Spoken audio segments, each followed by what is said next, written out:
Tonight, Tracy Ferguson speaking out because her 31-year-old son, DJ, can't. He's waiting on a heart transplant, but is being denied because he won't get the COVID vaccine. My son's in the hospital, and he needs a heart transplant.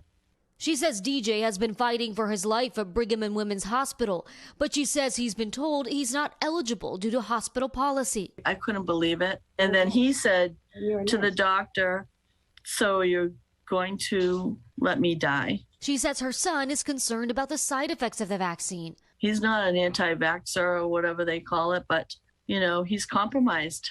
The Mayo Clinic lists it on their website, the myocarditis, pericarditis, and blood clots. In a statement, Brigham and Women's Hospital saying, like many other transplant programs in the United States, the COVID-19 vaccine is one of several vaccines and lifestyle behaviors required for transplant candidates in the Mass General Brigham system in order to create both the best chance for a successful operation and also the patient's survival after transplantation. Dr. Arthur Kaplan, the head of medical ethics at NYU Grossman School of Medicine, says this is a common type of requirement for a transplant. Before COVID, if you hadn't had all your shots, they wouldn't do the operation on you. They'd make you wait.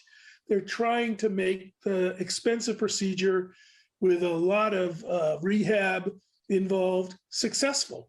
This isn't some new issue about, oh my goodness, he won't vaccinate. We're going to discriminate against him. And when it comes to the family's concerns about side effects, whatever the risks associated with the shot, they're lower than COVID.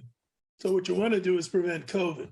DJ isn't the only one denied a transplant because of his decision not to get vaccinated. In October, a Colorado woman was denied a kidney transplant because she refused to get the shot for religious reasons. And another man who was waiting for a transplant told his surgery was on hold because of his donor. A new policy at the Cleveland Clinic now requires both organ recipients and donors to be COVID vaccinated.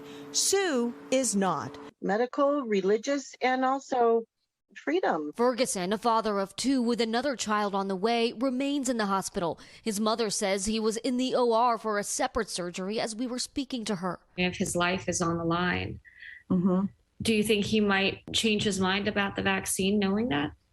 He might. He could wake up after his surgery today and say, all right, I'm willing to take my risk. Do you hope he does?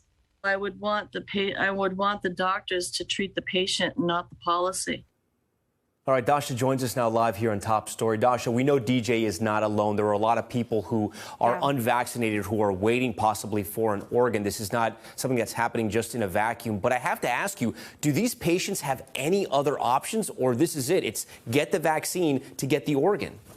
Right now, Tom, those are DJ's options. There is the possibility, if he is strong enough to move to a different hospital, that they could try that option. But, Tom, the experts I've been talking to say at this point, a lot of hospitals across the country have similar policies. So we are going to be hearing more of these stories. And, Tom, the reality is that these types of organs are so scarce. People die every day waiting for them. And doctors have to make tough decisions about patient priority all the time. There's also, Tom, a much more controversial debate going on as well about whether unvaccinated patients should be placed in the back of the line for other types of health care like ICU care. And it's a growing debate as hospitals are overwhelmed and some have already had to resort to rationing care, Tom. Yeah, incredibly complicated topic, but a very interesting story. Dasha, we thank you for that. Thanks for watching our YouTube channel. Follow today's top stories and breaking news by downloading the NBC News app.